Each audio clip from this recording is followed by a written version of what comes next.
Hello, good evening, and welcome to Transfer Deadline Day special.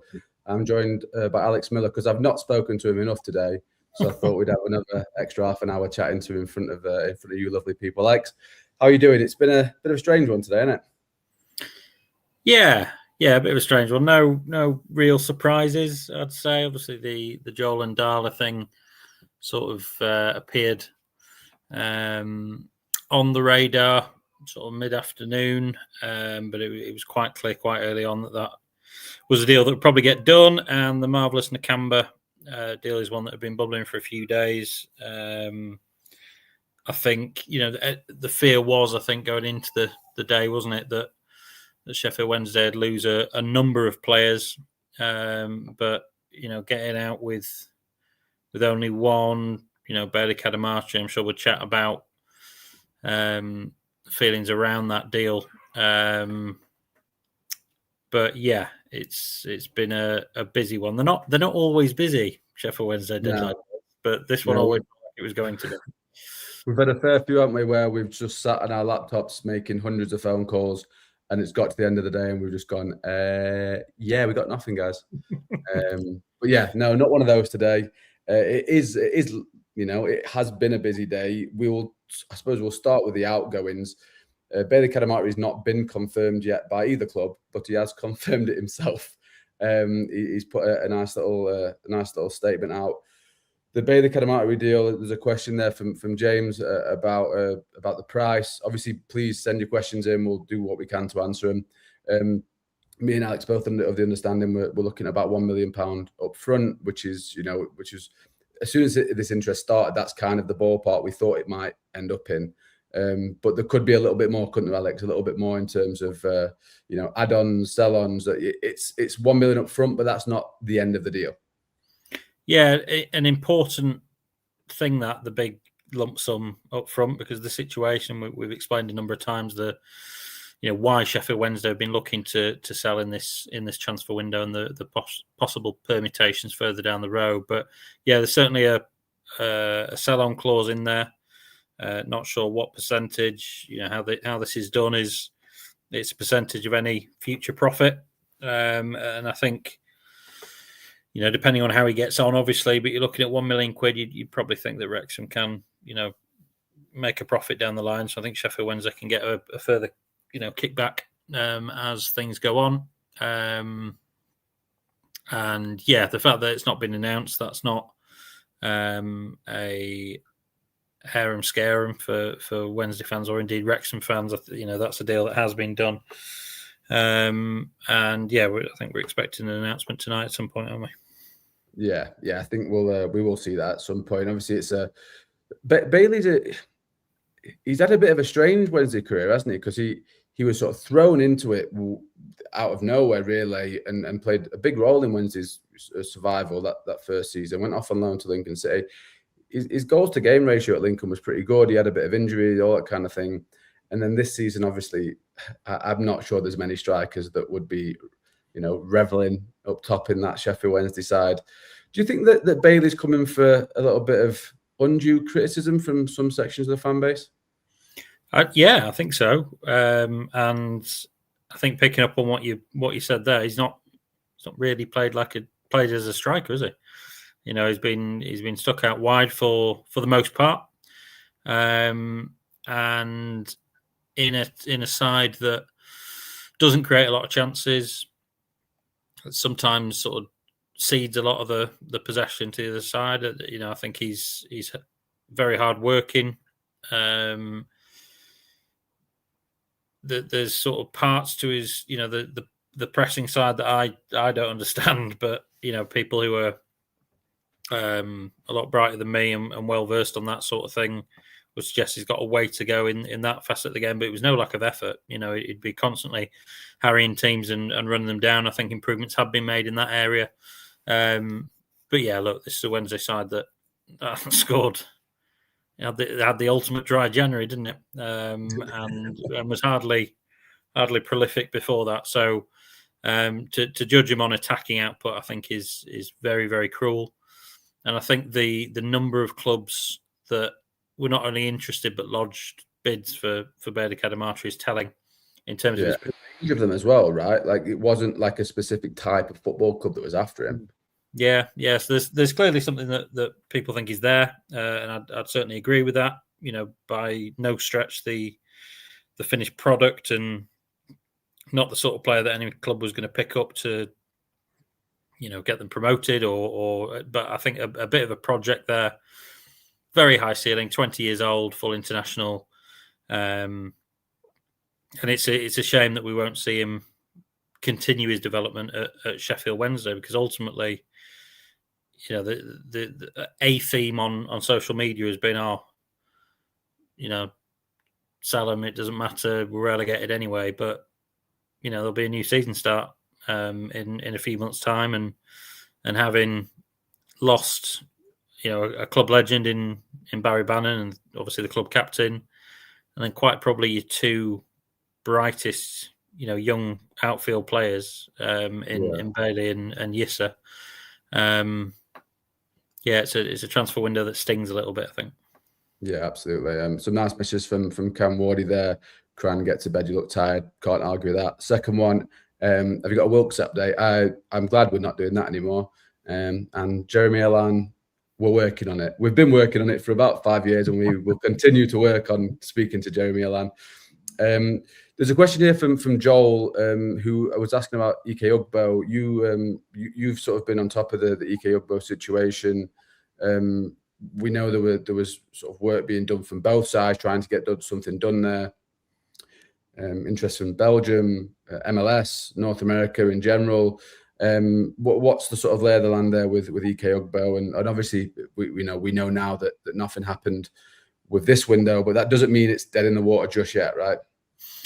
Yeah, I'm trying to firm up some details, but I certainly gather that there was a potential of something happening today, but there was some changes along the line. So, as I say, a couple of details to sort of firm up, but be looking to put a story out on that. What time is it? Maybe tonight, maybe tomorrow. We'll see. But yeah, there is an appetite, I think, on all fronts to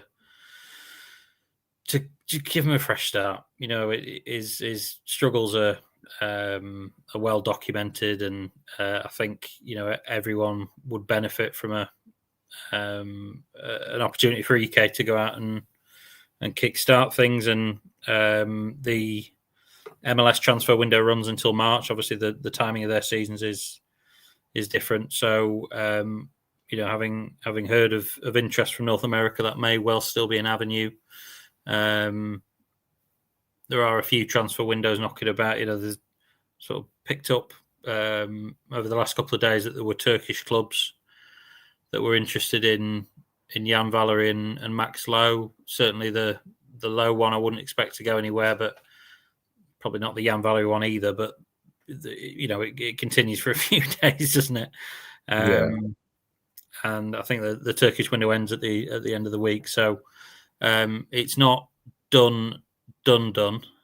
But I'd be pretty surprised if anything really happened from it.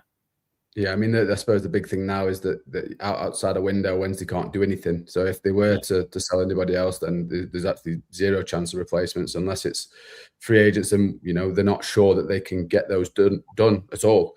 One free agent we did get, and we'll talk about that now, is Marvelous Nakamba.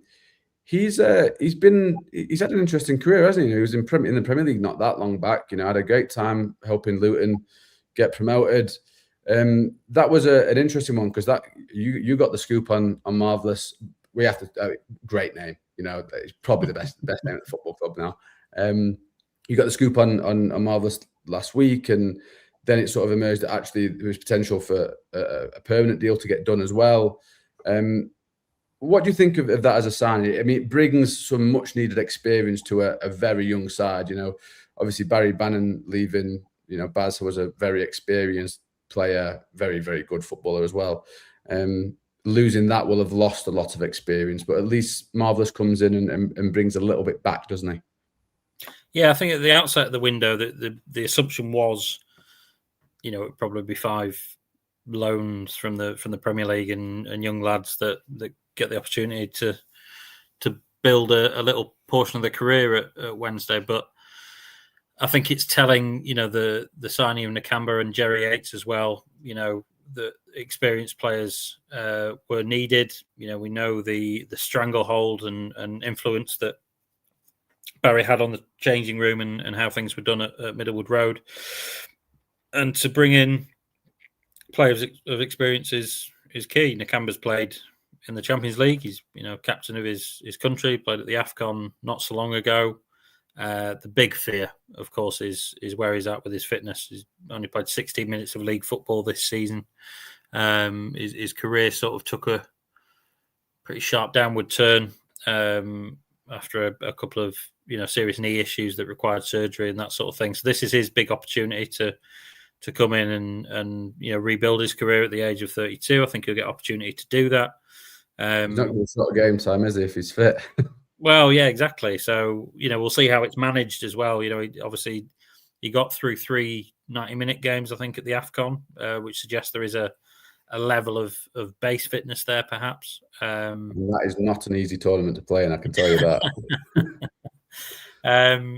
So, yeah, let's see how he gets on. If he can recapture a percentage of the form that saw him play in the Champions League and cost Aston Villa 10 million quid back in the day, then it could be a very savvy deal indeed. But yeah, let's see. Yeah, and on the other end of the scale, someone with not so much experience, Joel Ndala came in. He obviously was at Hull City for the first half of the season. By all accounts, pretty exciting football. Even speaking to Hull fans and stuff, they say that there's something there. Maybe decision making's a little bit lacking in the final third, but I think that's very common in a 19-year-old winger. But he's a player that could offer something quite interesting for Sheffield Wednesday, isn't he? Yeah, Wednesday's record of picking up Man City youngsters is pretty decent last few years, isn't it? You got the Charles brothers. You throw Daddy Bashira in there. Is there one or two? Oh, Shea Charles. Obviously from Southampton, but in a roundabout way. Jaden Heskey. So yeah, Jeremy Lamb. But yeah, he's going to be a good player. He's going to have a lot of talent, and it was a bit stop-start at Hull. You sort of naturally go, oh well, he didn't pull up any trees at Hull, and that loan was terminated with Hull's consent, and you sort of think, why? Hull are third in the league and flying. Yeah. Did get a couple of goals. So yeah, clearly a talented player. And yeah, he'll have a big opportunity. I think the fear would be, with Bailey going, the firepower down the middle, in terms of a number 9 or a centre forward. Sorry, I don't mean to smile at firepower given that we've not scored in 8 games, but I couldn't help myself. But who's going to play? You've had Jamal Lowe there for a long time. Does Ike Ugbo, manage to claw his way back in? Jerry Yates is obviously the man, sort of the incumbent, if you like. Played well at the weekend. So, and Ndala hopefully give Wednesday a bit of ability to carry the ball up the pitch, and get out of the tight holes that they find themselves in, and yeah, hopefully a bit of excitement from time to time, because there's still a lot of football to be played this season. Yeah, and we've been a little bit bereft of that, haven't we, for a while? A signing that didn't get done today, but we will touch on him anyway. Teo Adaramola from Crystal Palace. He's he's been playing football at Leyton Orient. Again, a talented footballer. He's a little bit older though, which I think is interesting. He's 22, so he's not a kid. He's got a little bit more experience. And obviously left back was a major priority for Sheffield Wednesday, wasn't it? As soon as Harry Amass left, Henrik made no secret of the fact that he wanted to bring in a left back or a left wing back, as the case may be. Yeah, an important deal to be done. Obviously, in this role, I don't get to watch them as much anymore, but I've got plenty of Bradford City supporting mates who couldn't speak highly enough of him. Attacking. Obviously, this is the highest level that he'll have played at, but he's done all right. And listen to his interview tonight with Rob on Football Heaven. He sounds like a really articulate and smart lad, very driven and clear on what he wants to achieve.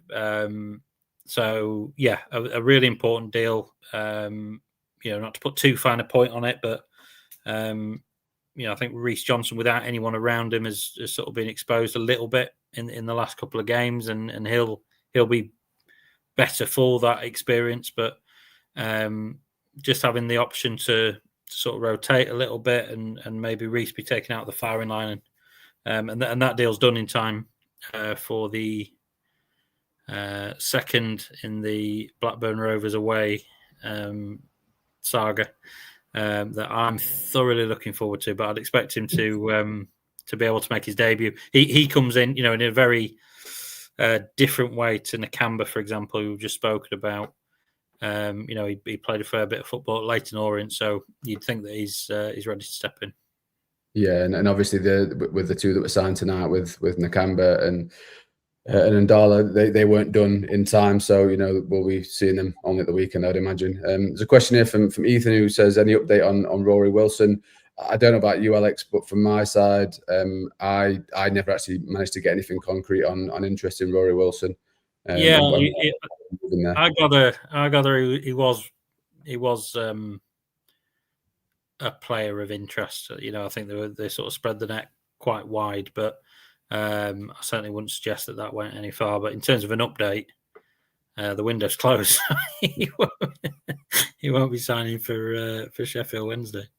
Yeah, a question here from Taz about Jan Valerie. I mean, it's difficult to put a number on it, but in terms of percentage chance of Valerie leaving, I think we're looking pretty low now, aren't we? Yeah, I'd say so. Sort of managed to report early in the window that there was interest from Rangers and Wrexham, and then as the window developed, there was clubs abroad that were keen on him, and as we said, with the caveat of the Turkish window still being open, I never actually heard anything of I don't know about you, but anything on sort of concrete bids or anything like that. So as things stand, with the caveat of interest from Turkey, I'd suggest that he'll probably stay put. Yeah, and another interesting question on loan signings here. Are they all on the same basis as Harry Mass? I don't think, because obviously Harry Mass's deal was very specific in the sense of Man United were paying for every single element of that, from his accommodation to everything. That's not the case with these ones, is it? Wednesday were given a little bit of wiggle room to get stuff done. Yeah, exactly that.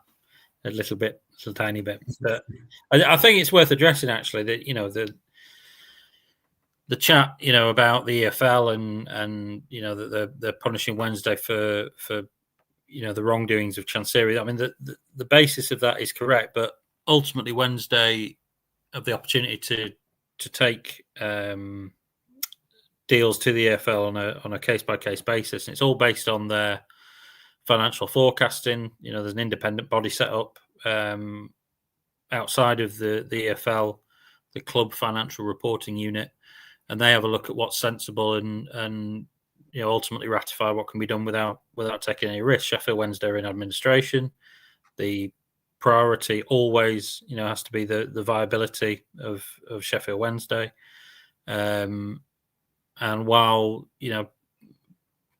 people sort of cling on to that, Wednesday have to be competitive and sporting integrity and that sort of thing, that is a consideration. We've seen that with goalkeeper signings and decisions made earlier in the season, but ultimately I think on this occasion the EFL get a bit of undue stick. If Wednesday had a few more $100,000 in the bank, they'd be able to do more business.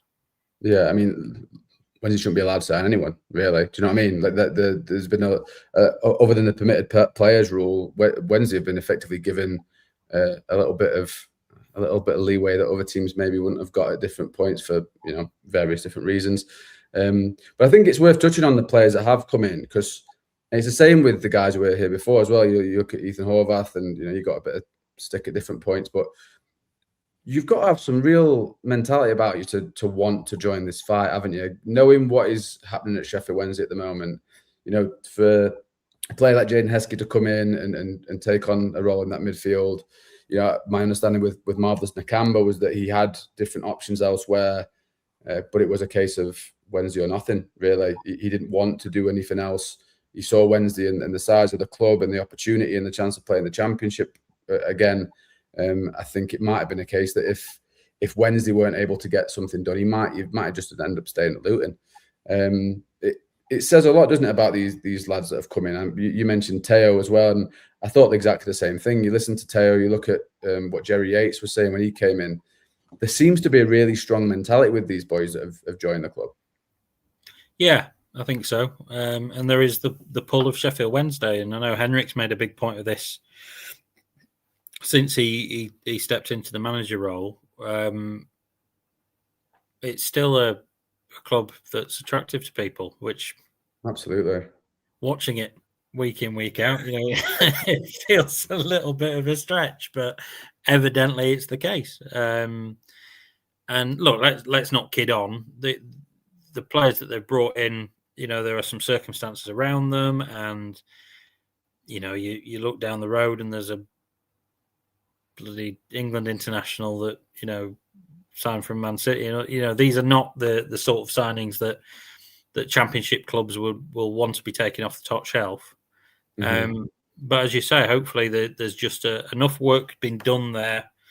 No one's pretending this has been, as we spoke about, the captain and the two brightest young players leaving. That there's no spinning this to be a positive transfer window. But with the work done in the last few days, you just wonder if maybe there's just enough there to just stay competitive and eke out a win somewhere. There's still a goal, mate. Never mind a win. Well, a lot of football left, and yeah, just hold it all together and get through till May. That is essentially where we're at now. Yeah. By the way, we've got a few minutes left. If you do have any questions for Alex or myself, please send them in, and we'll do our best to answer them. We have got one here from Taz saying, "Do you agree this is actually a decent transfer window given the circumstances? Could have been a lot worse." I think that's right. I think given the circumstances is the key bit in that, isn't it? Yeah, I think at the start of the transfer window, before it became clear that Bannon was potentially leaving, I think if you'd got sight of it then, it would have scared the life out of you. But certainly going into the last week or so, there did feel to be a bit of a concern that it could have been Cadamarteri, Ingelsson, Valerie, and Baz and Yissa that had gone before as well. It looked like end times, didn't it, at one point? Yeah. So yeah, it just all is what it is. It's funny, isn't it? We're literally employed to sit and talk and write about Sheffield Wednesday all day, every day. But it just is what it is. It is just a case of getting through in the best way that the club possibly can. And I think there's something to be said for that. Yeah, absolutely. Did want to ask about I forget the guy's surname. Kian Dubray, is it? We've got a question here from somebody else asking about him. He was training with Sheffield Wednesday for a little bit. He was contracted to Olympiacos, so we've heard nothing to suggest that that's changed, have we? No, and I think we've got some questions about the lad Wilson as well. I mean, the suggestion that we've had, and without sitting down with a calculator and stuff, is that Wednesday's squad is full, and so they can't sign any more players. Zane Silcott Dewberry was the fella, and potentially a deal that could have been done had someone else moved out. There were efforts to sort of make, we spoke about Ugbo earlier, and certainly if one of the other players moved on, that's a deal that could have been struck. I gather, but not as the case may be. A question about some of the contracts that are left. We'd have to double check. I might have to cross reference with you. Jamal Lowe, Jan Valerie, Piers Charles, Svante Ingelsson. As far as I know, Jamal Lowe's up this summer. I think same with Svante, but he's got an option. I think Piers Charles has got another year left. Valerie, I'm not entirely sure on off the top of my head. Valerie's got another year. Yeah. I don't know. Sound right to you? Yeah, I think you're right on Jamal, though. I don't know whether the question was about Max. Of course, yeah, of course. He's up in the summer. Yeah. So yeah, the Svante one I would expect to get extended. There's people at the club that think really highly of him. He's not on mega wages. There's some real high earners still at Sheffield Wednesday. I don't think Svante's one of them. I'm sure he'll be even on even less in League One as well. Yeah.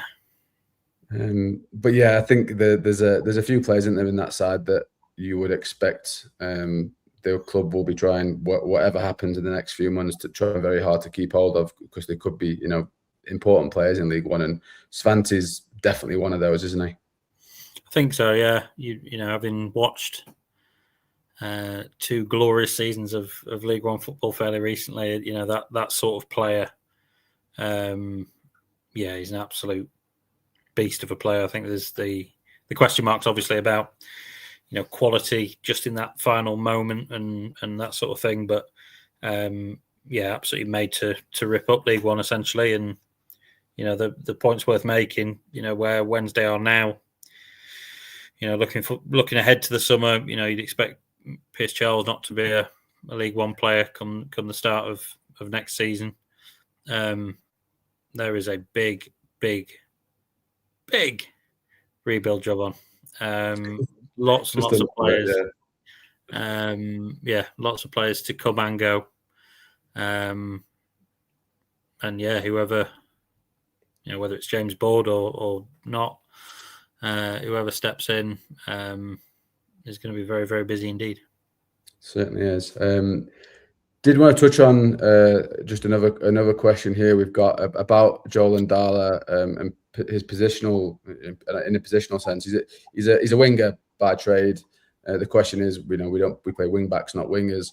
But I think in the modern game, you have sort of, we've seen Josh Windass, for instance, when he was here, play like an attacking midfielder on the right? Like you'd have sort of 2 10s, which is sort of almost a wide player, but not quite. Do you see? I mean, I don't see Ndala dropping back and playing as a wing back. Do you? No, I'd expect him. Maybe where we saw Bailey play a fair bit, sort of inverted forward, if you like. So yeah, as I said, someone I've never seen the lad. Well, did I see the lad play? If I did, it didn't. It didn't. But not suggesting for a second he's not a fine player, but to have someone of that profile who can pick up the ball and beat players and carry them up the pitch, win fouls, all that sort of thing, very important and something certainly that Wednesday have been lacking big time since. You look back at Kasama and Masaba and what that role that they were able to play, and Wednesday have missed that big time. Yeah, absolutely. Just one last question here about Joel. Just whether he's been at the ground today. He hasn't, as far as I'm aware. Don't think he's been in Sheffield yet. The nature of this deal was pretty quick. All had to get done and over the line very fast. So I saw a question earlier that I might have missed about medicals. Don't know if he's had a medical. I would presume there's been something done, but it's not like you have to have the medical at Middlewood Road or at the training. At Hillsborough or even in Sheffield. That can be done anywhere. So I don't know is the answer on the medical front, but I do know that he's not been in Sheffield yet, and he will be. Later in the week, we'll see. I'm sure we'll see him in a Wednesday shirt, and we'll get a little interview with him as well. Before we wrap up, Alex, where does this one rank for you of all the transfer deadline days we've done? It's actually not been a bad one, has it? No, there's been stuff to do. There's been a couple that it's got to about 2:00 in the afternoon. And you sort of sat there going, well, what are we going to fill the next few hours with? I think there's a lot to be said for a transfer window closing at 7 instead of 11. Big fan. Yes, sensational change. But yeah, it is what it is. In a weird way, and like I say, it's not. You look back at the full scale of everything that's happened over the last month. It's not a positive one for Sheffield Wednesday. There's no dressing it up. In a weird way, I'll miss it because all we've got left is football and takeover. I was about to swear then. Nonsense.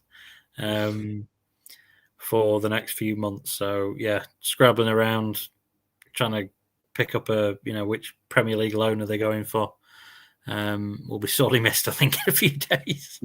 Yeah, tell me about it. Right, before we wrap up, just a quick shout out to Sam, who's asked for one, and a message from our boss, Chris Holt, who said, can he go for his tea now? Yep, I think I won't be going for my tea, I'll be going for a beer. And on that note, I think we can call it a night. Thanks very much for joining me, Alex. Thanks everyone for watching and for following along with us at the start for the last month. So it's been a pleasure. It's some of it has, some of it hasn't. But yeah, tune into the show next week. We'll have a guest on there next week, and we'll chat to you guys very soon. Cheers. All best.